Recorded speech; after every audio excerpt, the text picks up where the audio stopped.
Hello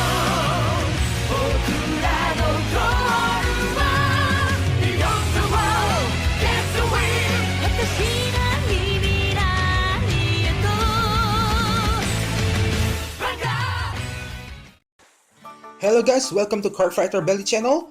This is Kevin and welcome to our new feature in channel that is card discussion.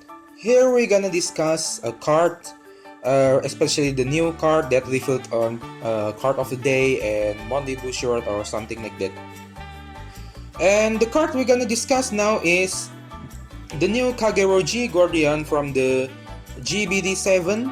That is the Flame-Winged Steel Beast Denial Griffin.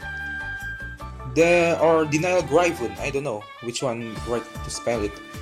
So this card is pretty hype among the players because it has a unique skill.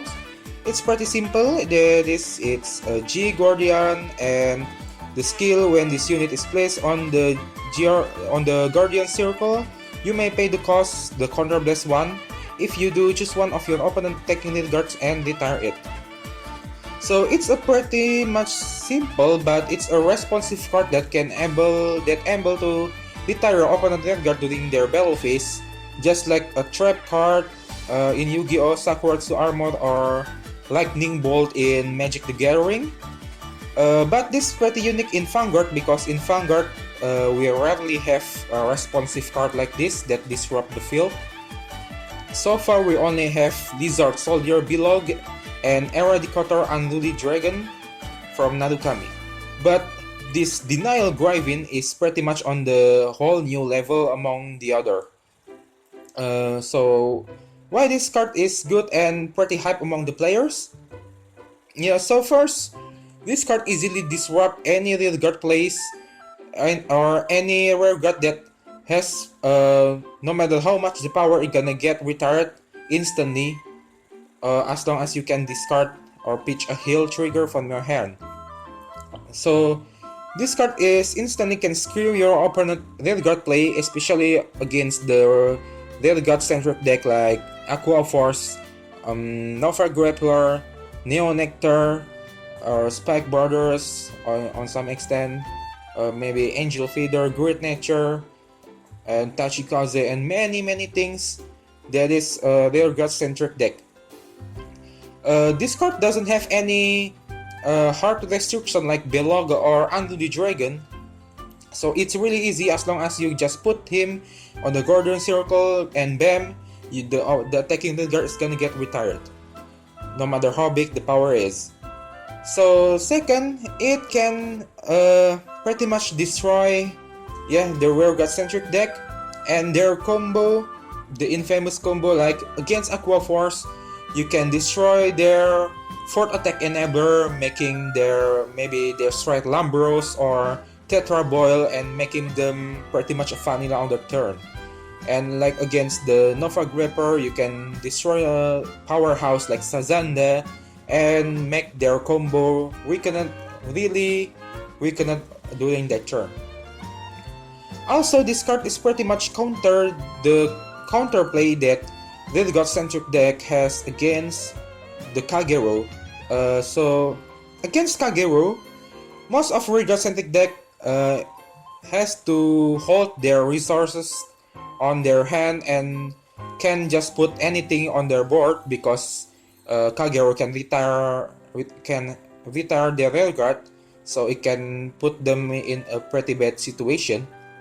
But with Denial Griffin, Kagero now can easily counter that strategy. So when your opponent hold their Railguard on their hand and they decided to put anything in a one turn, and then that Kagero player is just pitch a heal trigger and Denial Griffin and bam, your combo screwed that instant, and you're gonna have a really bad next turn because their Kagero is pretty much gonna retire all of your Railguard, which is pretty much a counterplay that's really strong against many rare guts combo like Aqua Force Tidal Assault, Sazanda, Frozen Ogre, Katrina and Turia, or maybe Tachikaze. They can pretty much counter Gluttony Dogma and can prevent it from withstanding, and many things like that. So this card has also got many support with old card pool from Kagero, which is like Dragonite Sadik that is can active when your opponent is retired. You can put it into the soul and your opponent choose one card to retire it. So you can retire 2 Rear Guard during your opponent turn. Also, they have a great 2 card common named Hulk Roar Dragon that is counter this 2 when your opponent retire, or when your opponent get retired, you can counter this 2 and you can retire another Rear Guard in your opponent's Rear Guard circle. That is, you can retire many Rear Guards during your opponent turn that you triggered with Denial Griffin, which is really insane, like I have to say. So there is so many things that Denial Griffin can do. And also, this is Kagero. You don't have to worry about the counter blast cost, because you have so many unflippers or counter charger like Iotonic or Lizard Soldier Grom, or if you're playing Overlord, you can use the Lizard General Kondo. But again, why don't you play Overlord? So this card is still really good, just like we have talked before. But the question is it make Kagero relevant again in meta with just this card? Only time will tell, but I don't think for now this card only cannot make Kagero become the dominance of top tier, because simply our top tier now is dominated by decks that doesn't get affected by Denial Griffin. The example we have Nokiel, 7 Seas, Diablo, Gear Chronicle, or yes, that for Chaos Universe. First we have Nokiel. Yes, indeed, Nokiel can make a really huge column with Broken Heart and Doctroid Reverse, and Denial Griffin can pretty much retire the column, but Nokiel has their durability, healing power, and plus power that Kagero can hope to match.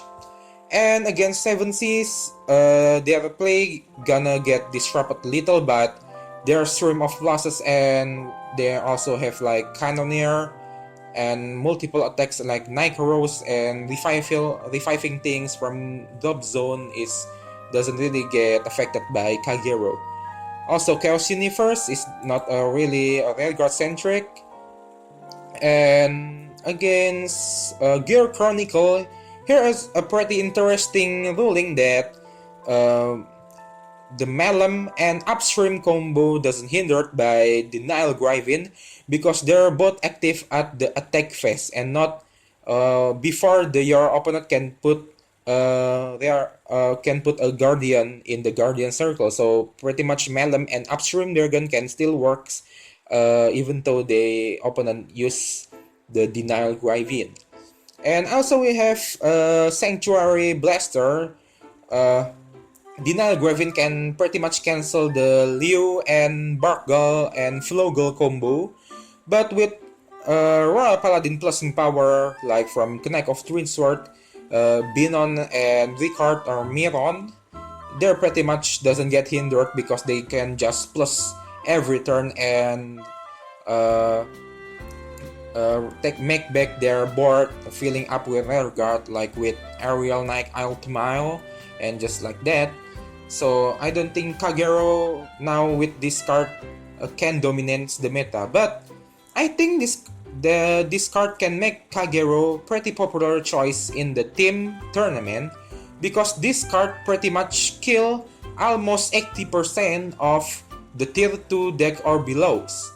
So if you goes in the team tournament, there is so many possibilities that you meet pretty strong deck and unfamiliar decks, and with Denial Griffin, Kagero is pretty much a really good choice against them. And if you're thinking about your opponent can draw heal anytime, right? Don't forget that this is Kagero, or pretty much the restand the deck. We have the Dragon Overlord, the legend, that can search for a Flame Dragon, anything, can be a heal trigger Flame Dragon, and Kagero withstand every time with Overlord, so they can drive check like 4 time, 6 time, or maybe 9 time if you use the Dauntless Drive. So they pretty much gonna meet with a heal trigger in their deck. It's really easy because they dig so much cards in a one turn. So I think that is for Denial Griffin. It's really strong card, but for now, this card alone I don't think can make Kagero become the top tier dominance. But this card can really help Kagero back to the game, just like how it used to be. That's all for our discussion about the Denial Griffin. If you have some question or maybe talk about something too, you can comment in the video and subscribe if you like. And that is pretty much. Thank you and have a nice day.